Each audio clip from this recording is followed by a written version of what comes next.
What? Great show. I enjoyed it, and keep up the good work. Yeah, but think of all the excitement that your show gives. Motormouth! Chris, right. I didn't realize I'm in a president ratchet jaws over here. Some of us have children that listen to this show. Oh, there is just so much fun. I'm standing on my head.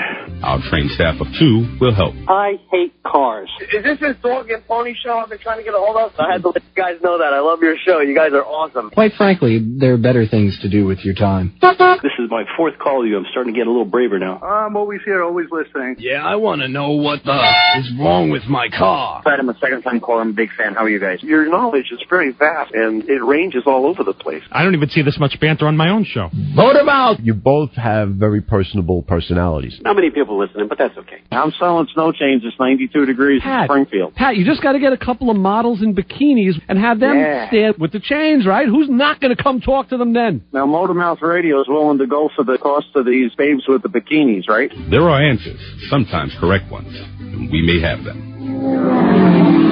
Motormouth Radio, 90.3 FM, WHPC. Motormouth! This is Motormouth Radio, your 1-hour automotive talk show. And now, here are your Motormouths, Chris Switzer and Ray Guarino. Alrighty, we will never, ever let quality get in our way. We're Motormouth Radio, your 1-hour automotive talk show right here on Long Island. I'm Chris Switzer, and of course, here's a man who also happily admits that he was not responsible for breaking up the Beatles. He'll tell you all about it right from behind the shop bench. It's right. Well, how are you, my brother? I'm good. You are good. Witnessed by the fact that I don't have the flu, like Yoko Ono. We went through this already this morning. We have. But I am a member of Flu, which nobody knows what that means. Yes, what is Flu, Ray? The Fiat Lancia Unlimited Club. How appropriate. It is. And I'll tell you what else is appropriate. You know, on this show, we try to be a little professional and stay away from mentioning our family's names or like our daughter's birthdays and our wives' social security numbers and things like that. No, we have people for that. I know we do, but we keep it on the low key. But not now. But, well, yeah, we're still going to do that, but we're going to do it cryptically because now I'm going to introduce our co-host, Joe, but I'm going to do it in a special way. All right. I'm just going to give him a little...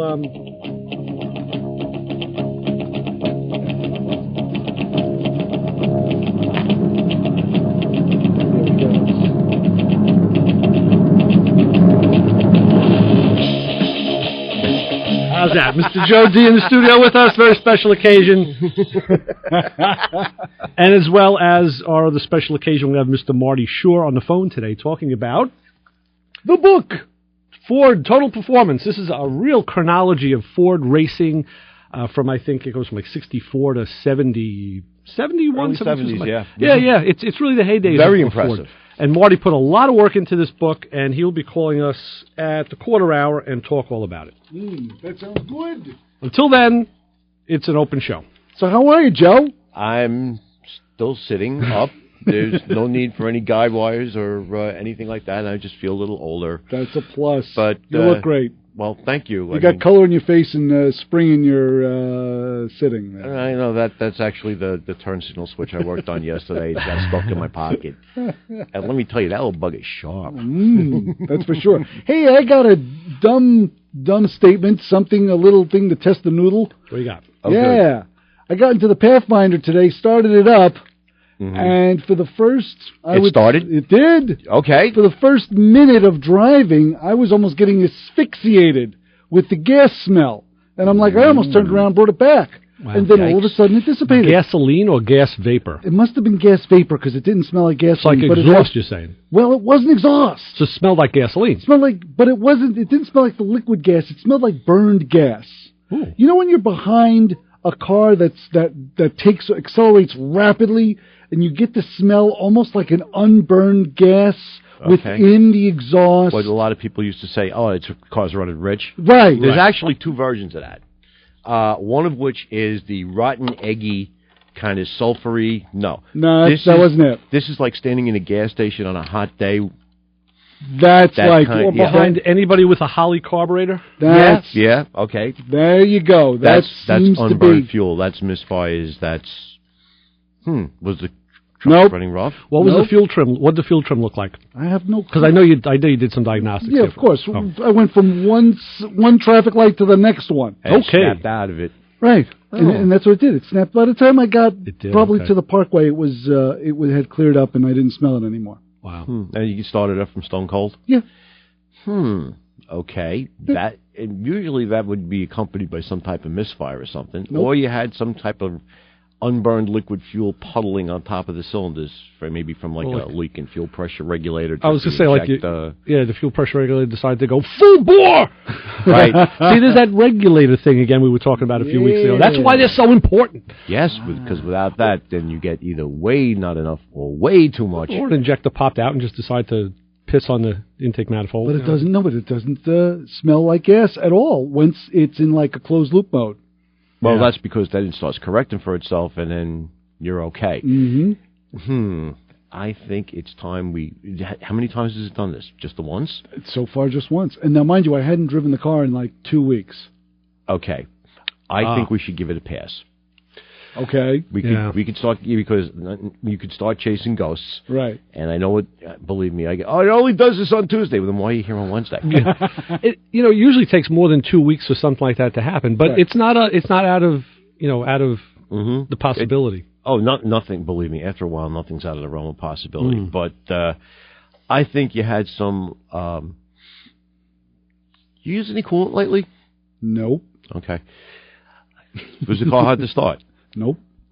I think you had a little bit of unburned fuel drippulating in one or two of the cylinders. I had dribble? Yes, you had dribble. Yes. Dripulate. I had dripulating dribble? You had dripulations somewhere in the intake tract. Yes. You could see my hands, how contorted they are, right on VaughnLive.tv/motormouthradio. So this one gets chalked up to that anomaly syndrome where it's like, okay, duly noted, let's watch it, let me know if it happens again. Right.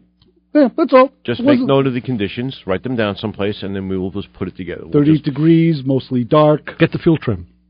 Get the fuel. Yeah, it was an open loop, though. Fuel trim if it was an open loop, yeah, it's true. Yeah. Yeah, it was just started, yeah.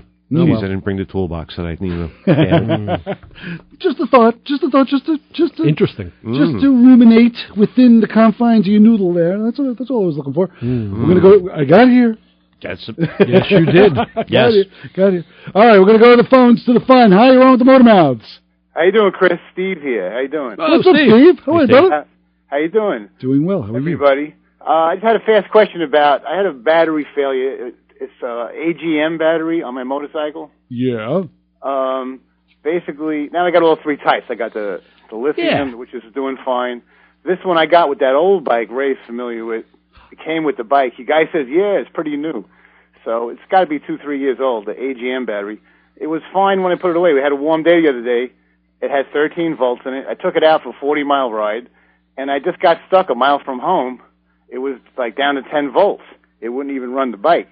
Wow. And I came back with my pickup truck and tried to jump it with heavy cables, and it was running my truck low. It wouldn't start, like a short in it or something.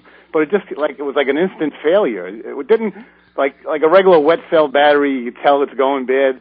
This thing was just fine. I was just wondering, did you ever hear of the AGM battery just failing instantly like that? That's an R75 or an R60? The R is R90. It's an R90. Okay, well, I was close. Not that it matters. I'm thinking like almost like an internal crowbar situation where the battery just like internally went, because those bikes have such a robust charging system. It's very crude but very robust. Oh, it's like a Mack truck, the starter in that thing. Exactly, and the alternator, the whole rest of it is too. Right. I think it's looking like a battery failure, but I don't know. Yeah, I'm happy to report that I took the battery to where I work, and they had the regular big metal, like a garage type charger. And I tried charging this thing. The next day it said 13 again, and I put it on trickle charge for a couple hours, and it went down to 10. So I know the battery's shot. It's not holding it. And I even tried the middle setting, 40 amps, and it just goes to 11. It's not, you know what I'm saying? So it was fine, the battery, when I put it away. Well, Christian from Mach Modified is listening in, and he says, he thinks it's an internal issue with the battery as well. That's something. It internally shorted. The battery and not the charging system on that bike, because I don't want to get involved with that one. When you saw your truck get pulled down that far. That was the equivalent of like a wrench across the battery terminals. You were looking at the equivalent of almost a dead short. Yeah, that's what. Yeah, I actually saw the idle go down, and I just stopped. Yeah, no, went back home because I was a mile away. I was just on a Northern State Parkway, like 30 miles from my house. I come off the exit on 135 in Plainview, and the thing dies on the ramp. So I push it into McDonald's, go home, get a ride, bring the truck back. That didn't work. Then I went back and took the lithium battery out of the blue bike, and it started right up, and I drove it home. Yeah, it's battery time. Go for another lithium ion. I don't know. Yeah, that's what I was. My next question on that old piece of junk. I don't know what to go for.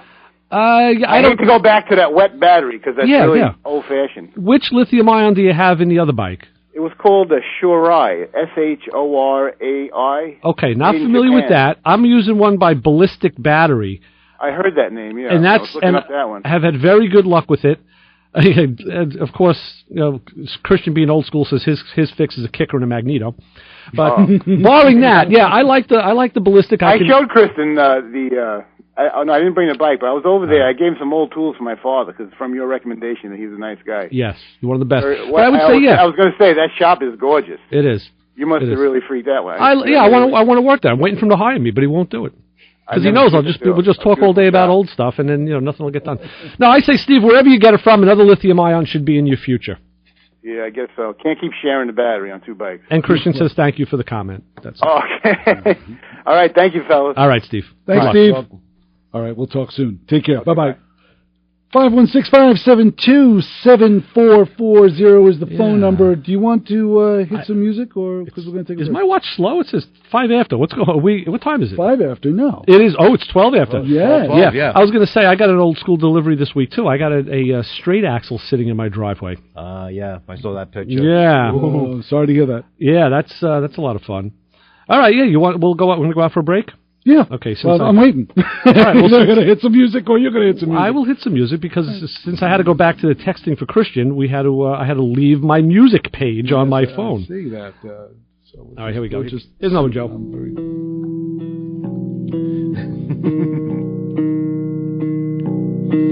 Waiting. It's good right here.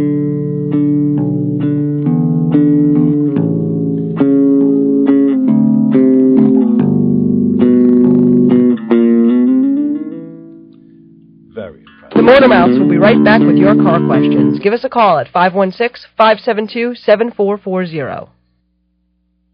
Quite frankly, there are better things to do with your time. Motormouth Radio on 90.3 FM, WHPC. WHPC 90.3, the radio voice of Nassau Community College, is looking for individuals, businesses, charities, or organizations in our local and global community that would like to donate to support our radio station. Whether you listen locally or online, here is how it works. Go to our webpage at ncc.edu/WHPC and click Donate Now. Or if you prefer, you can send a check to WHPC Radio, 1 Education Drive, Garden City, New York, 11530. Make check payable to the NCC Foundation. In the memo of your check, write WHPC Donate Now. Any contributions will help defray our operating costs, and it's tax deductible.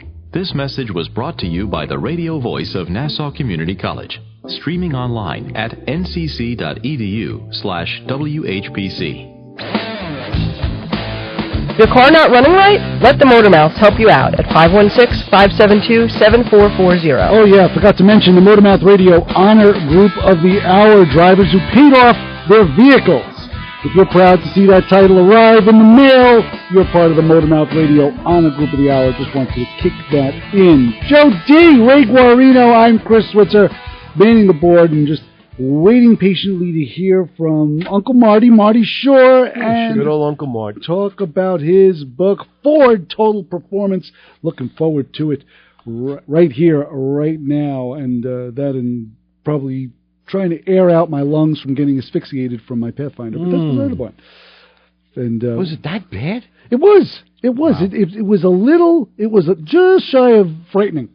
Where I was like, "What in the heck is going on?" Not that I expected a little bit of exhaust noise, maybe something. Maybe just creeping into the cabin, and you just. Yeah, I know. That's the Rust-Oleum special over there. Yeah, I was just thinking about that. Yeah. Let's go to the phones. Let's go to the phones and change the subject and say hi. You're on with the Motor Mouths. Marty Schorr here. Hey, Marty, how are you? Welcome to Motormouth Radio. Hey, it's great talking to you guys. It's always a pleasure. It's been a while. Yeah, it's always a pleasure speaking with you as well. How have you been? Are you on the air now? We are on the air. Yes. We are live. And Marty, we have to introduce you to our new third co-host, Joe D., who's in the studio with us, of course. Hi, Marty. To share with this interview. Great. You guys well? Pleasure to meet you. Oh, yeah. We're doing very well, keeping the show rolling and doing our best. Are you keeping the snow moving or what? We're in the mid-50s today. I'm going to be doing my oil change, finally. Yeah, we've actually, Marty, we pretty much skated through this winter. A couple of rough spots, but I'm feeling that we did pretty well this winter. Considering up against what we've had the last couple of years, this was pretty much a free pass there, yeah. So, either you're not talking loud enough or there's some interference, but... it's probably our programming. You just got to get that pizza out of your mouth. Right. You want to start me on pizza again? Oh, we went on a pizza rant. Marty, pizza? Wait. I've made the disclaimer on our other show that I now stand by the fact that Queens has better pizza than Brooklyn. And I beg to differ. I don't know. But now I got a backup. Yeah. Well, I'm not even going to bring in the Bronx because that would be alien. But right. There's too much water between us there. That's for sure. So how was it putting this book together, Marty? How was it for Total Performance? Yeah. It was an incredible labor of love. I mean, sure. It took me probably, over a year. I'm surprised it was only that long. Well, It took over a year, but before I did the book, I had proposed it as another title earlier, so I had gathered a lot of stuff together. But the problem with doing this book was every time I thought I had all the information on something, I would meet somebody who totally destroyed my story and gave me new information. Oh, my God. Wow. This book is very comprehensive. I mean, if anybody's interested in Ford history from the mid-'60s through the early 70s, especially where racing is concerned, and street performance, this book, I'm going to call it the Bible. I'm just going to go out and say it. Well, thanks. It really, it could have been another 50 pages, because what happened was when I turned the manuscript and art in, I had to end up cutting so much out and so many pictures out that we probably could have made another 50 pages in the book, but that couldn't happen at the time, and so it was really painful to take it out, but we managed to keep the good stuff in, and there's still enough, or not enough, but there's a lot of guys who are still left who are veterans of Ford Racing and Ford Motor Company, that the story just doesn't die. You know, there's a lot of information, and a lot of it, strangely, has never been published before. Wow. So, it was a great job, and there's a lot of great Superstock and FX racers who are still around, and can't say how much longer they will be, but, they're getting on in age just like I am. But it was great meeting some of these guys and talking to them after, 30, 40 years. Marty, if I can give a quick overview, and I made kind of page-by-page notes on this, but we have everybody in here from a dedication to your grandfather, which I thought was very nice. that was sweet. I mean, we got guys, of course, you got, Joe Oldham and Fred McRott in there. You got Joel Rosen in the book. There's Tasker Ford. Right. I mean, we go from everything from hot Mustangs to Lotus Cortinas, Sunbeam Tigers, Torinos, Cosworths, Mavericks, Pintos, back to all sorts of drag Mustangs and Holman and Moody, also Carcraft magazine, Cars magazine. You really covered the gamut, and you must have been having fun in the heyday, because the early pictures of you doing those Ford test events, you were living the life. Come on. Well, it was kind of, I didn't realize, to be totally honest with you, I didn't realize all of that until I started working on the book, and I'll tell you why, because I'm no different than anybody else. You get a job to do, you do your job, and you get your paycheck, and life goes on. You don't kind of think that you're part of history, because you never really think that anyone's going to give a damn about a 63 Ford lightweight in 1965. Right. So they're certainly not going to care about it in 2000. Yeah. And that's all conventional wisdom, but it's not true. And I realized that when I started in this business, I was just a kid.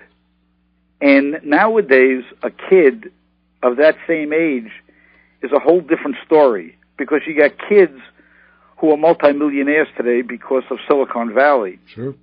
And you got young people doing everything. But back in my day, I was one of the youngest guys around doing what I was doing. And so, I was just happy to be there and doing it. Years later, I realized that, holy crap, I was a kid, and I get this invitation to drive a 427 4.25 Galaxy in the Alps. Wow. And I'm saying, I don't have a passport. I've never been further away than Virginia from New York. This is a whole different world. And next thing I know, I'm on a plane and was surrounded by Ford executives and journalists who are all at least 10 years older than I am. And we're heading to Nice, France, and then to Monte Carlo. Yeah. And you cannot believe that I was like the proverbial kid in the candy factory. Marty, I have to say, your dentist must have been happy that you had this job, because he didn't have to use any spreader bars. You had the biggest smile in the world plastered on your face. And rightly so. Well, it was really strange, because I went to a place that was like a fantasy land. The only thing us car guys from the Bronx and then, Long Island knew was that Monte Carlo was a place where, that's where the gazillionaires kept their boats. Right. And here I am walking down the street in a town that has nothing but wealthy people. Wow. And it was amazing, because in addition to driving all these cars in the Alps, I was invited to the palace to meet Grace Kelly and Prince Rainier. Wow. And it was just incredible. And I still have my invitation, and we go into the throne room, and there's Princess Grace, and she's more beautiful than I could ever imagine. Marty, what did you say to her? Well, that's what I'm wondering. Does a kid from the Bronx walk in and go, "Hey, how you doing? How you doing?" Well, I don't normally tell people this, but I'll because you're a trusted friend with a trusted audience. Oh boy. We all had a receiving line like they have at weddings. Right. And there's Rainier behind the table, and there's Grace. What I didn't notice at first was that Rainier was standing on a box, because he's shorter than Grace. Oh, I didn't know that. I love it. And every time he appeared in public with his wife, he stood on a box. Oh, wow. So he's standing there and she's standing there. He doesn't talk to us. He was just smiling and nodding and shaking hands. But Grace did the talking. And I was about number 10 or number 15 online.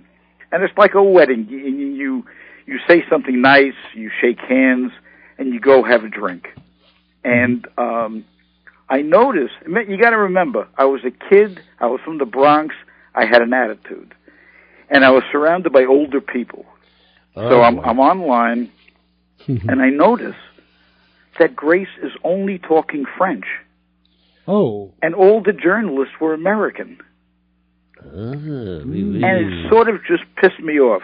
And because, she's from Philadelphia. What the hell is she talking French to a bunch of Americans? Yeah. Yeah. And so when it's my turn, instead of the usual thing you say to a person, I said, Grace, you got a nice place here. Rainier froze. Grace didn't know what to do. She just looked at me, and I realized I better move on, because this could get touchy. Yes. I just moved on, and she continued talking French to the other people. The other journalists thought I was a crazy man. They said, "What the hell's wrong with you?" And I said, "How can she talk French? She's from Philadelphia. We watch her movies." And so I just said it. And, afterwards I felt lousy about it, but the point is... No, that was great. Are you kidding? Hey, you got a nice joint here. This is great. Gracie, you have a lovely home, yeah. As you're looking over your shoulder for the palace guards. Well, the funny part was that this was January 1963. Mm-hmm. Neither Rainier nor Grace were that wealthy. Oh. He had a wealthy family that owned the country, but the country wasn't rich. Mm. The country didn't have natural resources. Right. All it did was cater to rich people. Mm. So they were just comfortably wealthy. The palace was run down. Oh, wow. And the children, we watched them outside in the courtyard playing with their nanny. Trust me, you or I would not let our little tiny infants play in that courtyard. It was broken up, cobblestones and bricks. It looked like crap. Wow. Now, later on, years later, they became incredibly wealthy. Mm-hmm. And the Rainier family is, seriously wealthy. But back then, it was just a playground for the rich, and there was only a couple of French hotels in town. Loewy's hadn't built their American hotel yet, and today it's a whole different ballgame. Wow. But it was an incredible experience, and driving a 4.25 horsepower Galaxy in the Alps, a car that wouldn't stop and barely stayed on the road, but it was an incredible feeling. I'm thinking how you would to adjust the carburetor for the thin air. Yeah. I'm thinking that after the new persona and the rest of the media crew looking at Marty a different way, that's when he grew the sideburns and said, "All right, now I'm going to live up to that persona, guys." Yes. The sideburns came later on, but it proved to be a really great trip because I met Henry Ford, and I met Benson Ford, and I met one of the Ford daughters, and gambled in the casino. I mean, I had never gambled. Played cards occasionally with friends. Did you just say you drove that car up the... Yeah, that's a big gamble. That's not a gamble. Right. The car that wouldn't stop, so you can barely control driving it up a mountain. That's a gamble. Car guys think different than other people. That's why. And we had a night in the casino, and it's so magnificent, as you can see from some of the James Bond movies. It is so magnificent, and I stood there. And the only game that I truly understood was roulette, which is not a great odds to play roulette. Right. But I sidled up to this little old lady who had to be 104, and she had a seat at the table, and she had this book open up, and it was her system. And all I did was follow her system, and I think I made, $60, $70, something like that. Not bad in '63. That's like a week's salary for some people. Well, yeah, it was a lot of money. And then I heard this music play, and everybody stopped. And into the casino walked Aristotle Onassis. Oh, wow. Wow. With a beautiful woman on his arm, followed by Henry Ford. And I got invited into the private room where Henry was playing Onassis' Chemin de Fer, which I have absolutely no idea what the hell they were doing. All I knew is I spoke to the Ford PR guy, and he showed me that they had hundreds of thousands of dollars on a table. Yes. So, my 50 or 60, whatever I won, didn't even amount to a tip. Right. But it was quite an experience, and then from there I ended up getting invited back to Dearborn to drive the Monte Carlo rally car that won the class, and then the other cars on the high-speed oval. So, I was like a real kid in the candy factory, and it was just wonderful. That is amazing. So this is like a journey back through your life writing this book, because there's a lot of, you really chronologized a lot of that very well in the book. So yeah, you know, what were the feelings like as you were looking through these old pictures? And I'm sure the memories just came flooding back. Well, yeah, of course the memories came back, but it also reminded me that I'm old. Yeah. Well, but you're still here, though. That's the main thing. That's important. To tell us the story. You still can tell the tale, exactly. That's important, and it also, you know, that trip allowed me to make friendship or friends with, you know, some of the Ford engineers, so that I had go-to guys that I can get information from, and eventually, I guess around 1964 or 65, I started building a street rod, and I worked with Ford and Shelby on a small block motor and a NASCAR drivetrain, a big rear, and everything else. And it was great, because by 1965, I had taken over Cars magazine, and so I had control of all the magazines in the house, and it was kind of a great time for me, you know, super time. You know, Marty, before I forget, I have to tell you a quick story. Our good friend Steve Magnante, you know, from Carcraft. Yeah. You know who Steve, everybody knows who Steve is. I just had a recent thing. He sent me a piece that he wrote, and it got printed in the magazine. As a subscriber, I wrote to Steve and said, listen, I have to ask you the fan question. Will you autograph my magazine for me? And he did. He said, yeah, send it to me.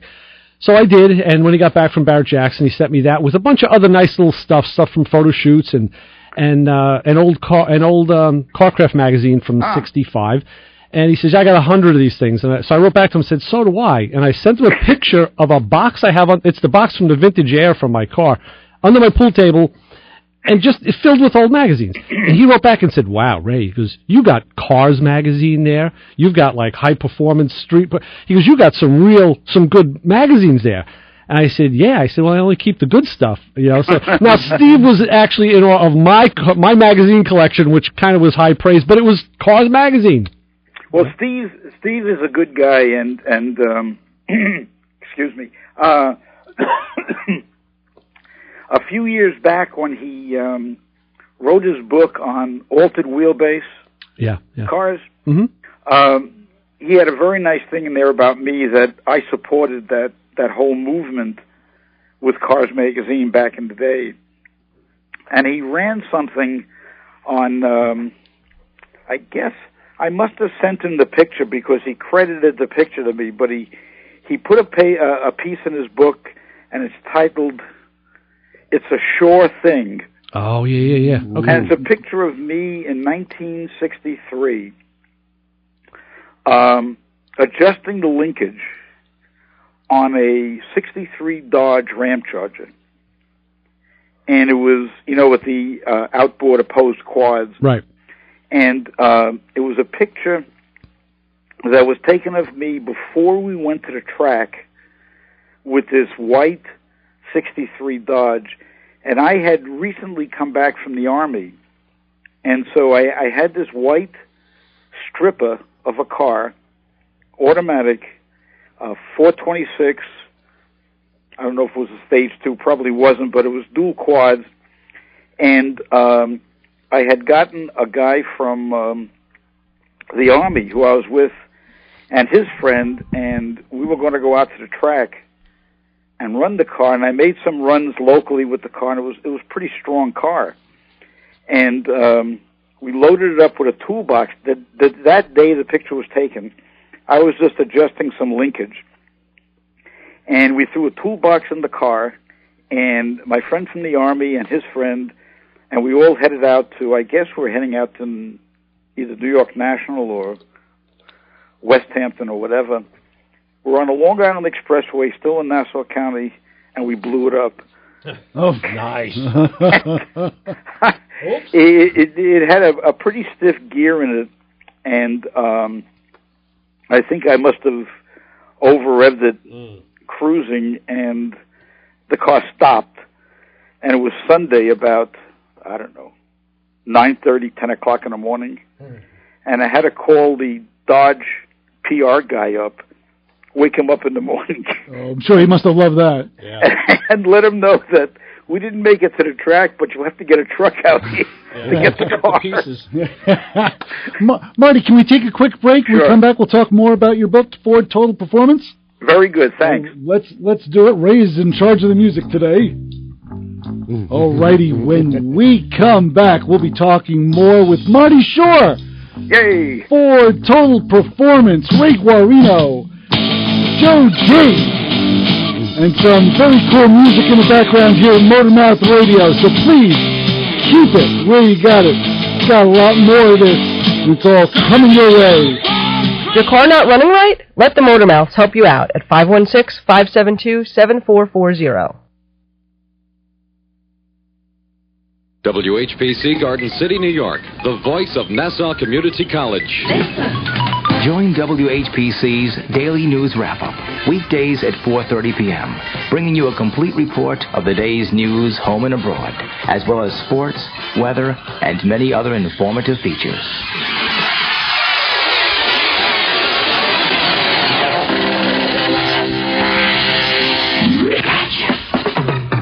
We're Long Island's FM alternative.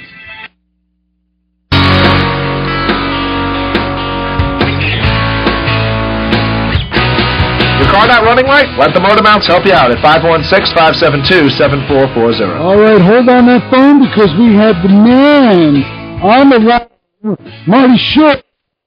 Yay! Who is the author of Ford Total Performance, a fantastic book of the total performance years from 63 to 71. It's just a highly, highly packaged, highly charged book. And we are really pleased to have you on the phone to talk a little bit about it with us, Marty. How was it working with Carroll Shelby? Well, he was, he was a great guy and a very competent driver, even though he gave up, by the time I knew him, he had given up racing because of his heart condition. And, I'll tell you a funny story about that since you asked about Shelby. I think it was June of 1963. I'm pretty sure it was then Riverside Raceway, and Ford held its 1964 long lead press preview on the track. Mm-hmm. And besides the usual new cars we got to drive, Shelby was there because it was his home track, and he had about 4 Cobras, including one of the famous comp Cobras with Webers on it. And we all got a chance to ride with either Dave McDonald or Carroll, and it was the night before, and we're all having dinner at the Mission Inn, which is long gone, as is Riverside Raceway. And so we're all having dinner at the Mission Inn, and a bunch of us get invited up to Shelby's suite for drinks. Now, I'm not a late kind of guy. I'm not a real party guy. Even then I wasn't. And we go up to this suite, which was ginormous. I mean, it was really a suite. Yeah. And it had a full bar. And Shelby was putting them away. I mean, he had 2 or 3 girls with him, typical arm candy, some Ford people drinking. I left about probably 1 o'clock in the morning. Shelby had been drinking so much he was flat out on the bed with 2 women. Not doing anything. He looked like he was sleeping. But he had so much booze in him that it was amazing. That he was a hard-living dude, from what I understand. Yeah. And got up the next morning, had breakfast at about 6:30, 7 o'clock, and out to the track. I get out to the track, and there's Shelby in a Cobra. And there's a line for me to ride with him. Only a few hours early, he was gone. I mean, he was gone. Blotto gone. And, he would have got a DUI just walking out of his room. By the maid. And so, I didn't even give a crap about the whole safety aspects of it. I just got in line. And we get in the car. Dave McDonald and Fran Hernandez were tuning up the Webers close the hood. Shelby's behind the wheel. I pop in with a helmet. We start talking a little bit, and then he just flat floors it. Oh, and this thing is screaming. You know, he's shifting at about $7,000, and there's some tight corners on Riverside, and I didn't know what the hell to do. Hold on. I was holding on to whatever I could hold on to. Yeah, but just, this is a just little hold on open and pucker. car. Mm-hmm. Yeah. And I got to tell you, he nailed the line on every corner. Wow. I mean, perfect. There's no way I could have done anything close to that. And the man was gone at 1 o'clock in the morning. Wow. So, as far as working with him is concerned, I had tremendous respect for him, and he did some great things, obviously, with Cobra, and obviously with GT40, as two of the three cars that took the first three spots at Le Mans in '66 were his cars. So he was great. As he got older later on, he kind of got, very litigious. He was suing everybody, and it was just not a fun time for a lot of people. He tried to sue the Shelby Club and put them out of business. They eventually settled, but he had very few of his own organs left in his body. Yeah, true. And he was a real fighter, and he accomplished great things. And he was one of my heroes back in the day. Mm-hmm. He's one of our heroes as well. Heck yeah. Yeah, for many people. What about who? He's one of our heroes too. Oh, right. Totally. That is. It's a funny thing. When I wrote this book, people came out of the woodwork and said, "I didn't know you were a Ford enthusiast. I thought you were a Corvette guy." And, I realized, I said, I'm not anything. I'm just a car guy. Yep. If it's a good car, I love it. If it's a piece of crap, it's a piece of crap. Right. Yeah. And I don't particularly care, but, there is no make that is number one in my mind. I have a Ford product. I have a Chevy product. It is what it is, and I respect performance. I respect quality. I respect all of that kind of stuff. Marty, do you think that could be that because through the years you were able to drive so many varied cars, you could see the good in the different brands, whereas just schlubs like us stuck with a car and then had we had brand loyalty. We got indoctrinated, yeah. Yeah, I wonder if that's part of it. Let them speak for themselves, Marty, because I think the way you do. I never had a brand loyalty, so I understand. You never had a fast car either. I'm talking about hot rods and fast stuff. Come on. Yeah, you like certain cars because the spokes were easy to clean. Yeah, now you're talking. The wood ones. To be honest with you, my first new car that I bought after I had gotten the job as an editor, I bought a 348 horse tri-power 61.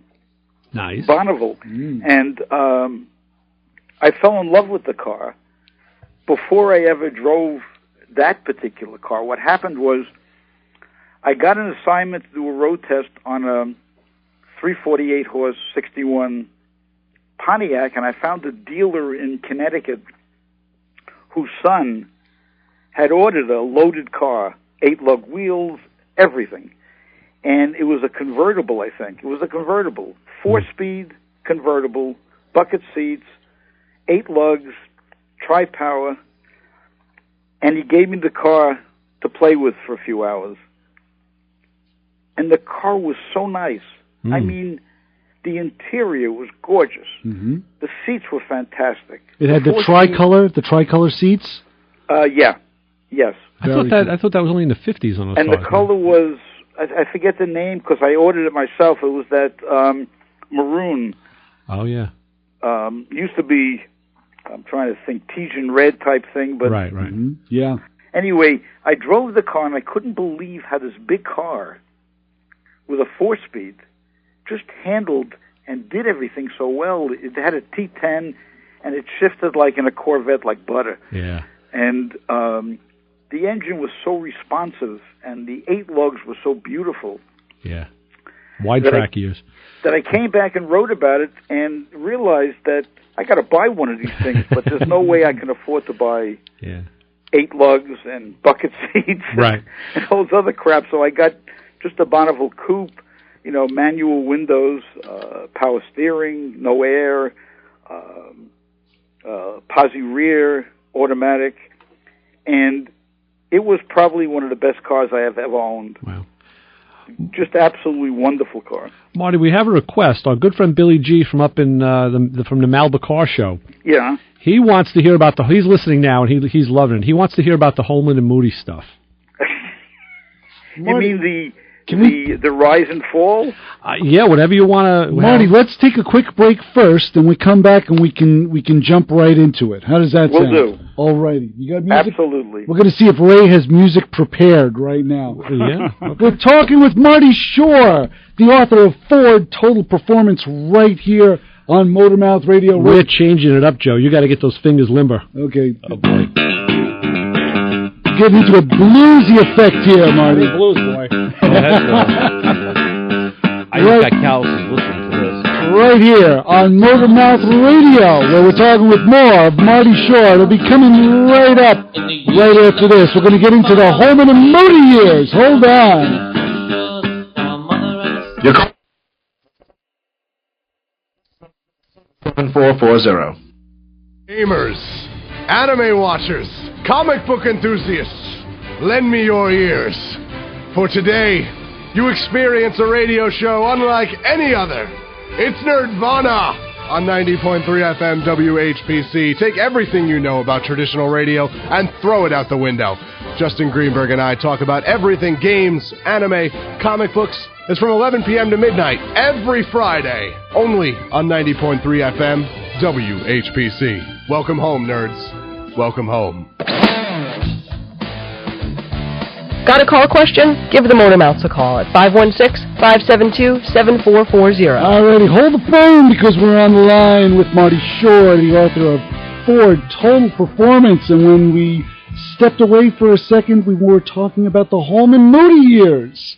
Well, the Holman and Moody years, I have to really talk about in 2 different stages, because before I wrote this book, I honestly did not know the story behind Holman and Moody. All I knew is what most people knew, which was their cars won. They were Ford's racing arm in stock car racing, in road racing. They did Galaxies and Falcons that ran in Europe. They kind of led the way for safety in NASCAR. Quality. Their cars were untouchable. They had the best drivers, the best everything, and they had Henry Ford's blessing to go out and win regardless of cost. Marty, the thing I never realized, and I learned from this book, was that Ralph Moody was the race car driver, and John Holman was the promoter. I didn't realize those. I like I said, from these books you can learn quite a lot of history. It's great. Well, the thing is that when I say there's 2 sides to the story, there's the public side, which most people know. And then there's the private side, which kind of got caught up in a lot of crap right around 68, 69, going into 70. First of all, the partnership of Holman and Moody. Ralph Moody was a successful race car driver and builder. John Holman was a businessman, con man, lovable scoundrel. He built the business. Ralph Moody did the technical part of it. I got to borrow those phrases for my LinkedIn page. What was that? I want to borrow those phrases for my LinkedIn page. Oh, yeah. It sounds kind of cool. And the thing was that I had met John Holman briefly at some NASCAR races and Ford events. He wasn't the most talkative or friendly guy, but he seemed to be on top of everything. And Henry Ford loved him, absolutely loved him. And because of that, they made tremendous amounts of money. And what happened as time progressed, John Holman had an offer from Purelator to sell the business. And I'm not sure exactly the year, somewhere around 69. And he called Henry Ford up and told him. And Henry said, don't sell the business. As long as we're racing, you're going to be our people. You do everything. We don't want you to sell it. Mm-hmm. Well, long story short, what happened was when they started changing the discipline or I shouldn't say the discipline, when they started changing from backing down from racing into safety, into emissions, into all that kind of crap, Lee Iacocca discovered just how much money was being spent on racing. And he got to Henry, and Henry started pulling back from racing. NASCAR, drag, didn't matter what it was. And Holman and Moody started to suffer. And during the heyday of Holman and Moody, a lot of the guys, or some of the guys at Ford Motor Company were kind of doing some illegal things. And they were not necessarily getting kickbacks from John Holman, but getting a lot of favors they weren't entitled to, like borrowing John Holman's plane, having his pilot take him on vacation, sending a boat with Holman and Moody big blocks in it up to their lake house, a lot of stuff like that. And that sort of led to the implosion of Carcraft, special vehicles at Ford. And Iacocca came down pretty hard on these people. And before you knew it, Ralph Moody told John Holman, I want out of this thing. I didn't know what was going on. I'll sell my stock back. And Holman bought his stock back. And Ralph Moody went on, opened up his own shop, went racing for a couple of years. Somewhat successful, but not big time like Holman and Moody.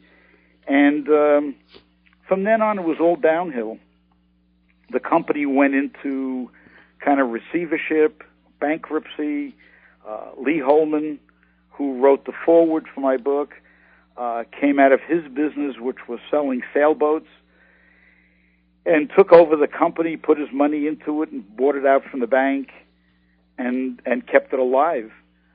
And they did an awful lot of GT40 race car work over the years, and Lee Holman today still has Holman and Moody and builds GT40 continuation cars using 427 Holman and Moody big blocks and original bodies and platforms made from original tooling. He builds a 427 Fairlane for people and some hot new Mustangs. But the Holman and Moody name was the number one name in NASCAR. He had the best drivers. He had the best of everything. And it all came kind of tumbling down when they started auditing. The accountants started auditing racers and racing suppliers to Ford Motor Company. And that included Shelby, Holman and Moody, Bill Strop, you name it. Everybody got the audit, and I got to tell you, I can't reveal amounts of money because I really don't have them, but they all got caught with their pants down. That's the bottom line. Yeah. And I can't say who was the worst, but who was the most honest and guy was Bill Strop, who ran the Trans Am stuff for Lincoln Mercury. I think they caught him for about $13. Okay, that's good. For putting gas in somebody's truck because his truck broke down and had to tow the factory car back. Oh boy! So he made good for $13. Yeah. Nobody else made Stand good up for guy. anything. Amazing. And we're talking. I got to believe there were probably millions of dollars. Wow. Involved here. Yeah, Parts disappeared, cars disappeared, engines disappeared. It was just unbelievable when Iacocca found all this stuff out and brought it to Henry Ford. he couldn't believe it. That is amazing. Marty, we're coming up to the top of the hour, but we just want to know how would anyone be able to get a hold of your book? What are the ways to go about? Well, the cheapest, or I should say the least expensive way to get it is to go to Amazon. Okay. Just go to Amazon Books, put in the title, and the page will come up, and they usually have the best price, and they're doing very well selling it, because I checked this morning, and it was on the first page of the top 100 books. Wow. Congratulations. The title of the book, for people who don't know, is Ford Total Performance. It's put out by Motor Books, and we have to thank our friend Nicole Shield for sending us a copy of the book and always supporting us. We like to help out on the other end as well. And, anybody, if you like Fords at all, any kind of performance Fords, this is the book to read, without a doubt. Mm-hmm. Marty, thank you so much for being here with us. We really do appreciate it. We love the stories. Hey, thank you. I mean, it's always great talking with you, and, anytime you want me, I don't have to write a book to get on your show. So. No, you don't. No, you don't. Call and talk about bagels, stickball, pizza, whatever you like. Yeah, whatever. I mean, we hope to see another book in your future, but by all means, you are more than welcome to join us here at Motormouth Radio with the Drop You guys Man. are great, and I got to tell you, you're probably, of all the radio shows that I do, you guys are the most fun, and you also ask the right questions. Ah, excellent. Well, that's wonderful. Thank you, Marty. Thanks, Marty. We do appreciate that. We'll take that compliment any day. Thank you. Hey, thank you, my friends. Take care now. All right. You too. We'll talk to you soon. Bye-bye. Wow. That was great. Hey, if you missed any of that interview with Marty Schorr, the author of the book Ford Total Performance, check it out on motormouthradio.com, or later on in the week, we're on Performance Motorsports Network and, of course, iHeartRadio. Very proud to be with them. So, anything coming up in the future, Almighty? I'm going to see if our stalker on the text line here, Pat Seppi, we're going to get Pat in the show to talk about transmissions and all sorts of... Oh, yeah, that would be fun. Yeah, see if we can get him in maybe next week. Yeah, come on, Pat. That's always a lot of fun because he gets the phones jumping. He gets us jumping, too. We get him jumping. Pat's got that way of always just moving it along. A lot of information goes through. Yes, we're going to call it the Get to the Point Show. Right. That's what we're going to do.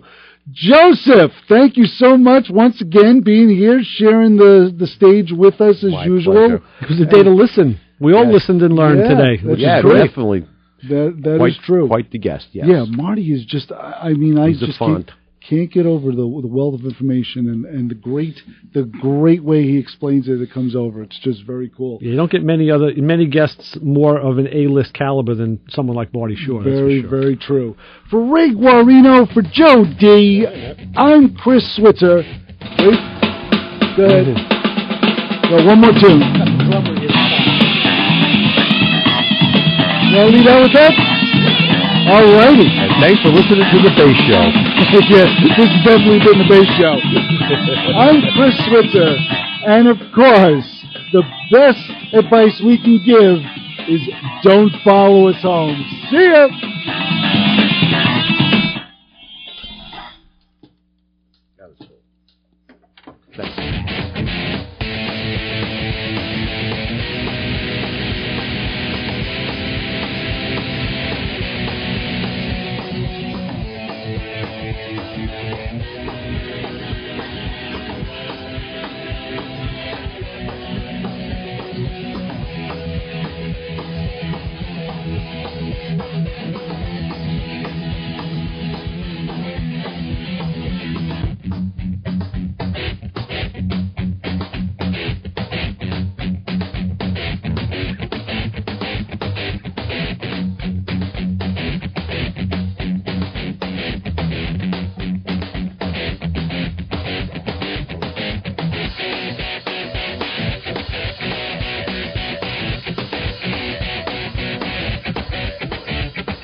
Hi, this is Ed McMahon, and you're tuned to WHPC. And now, listen to this.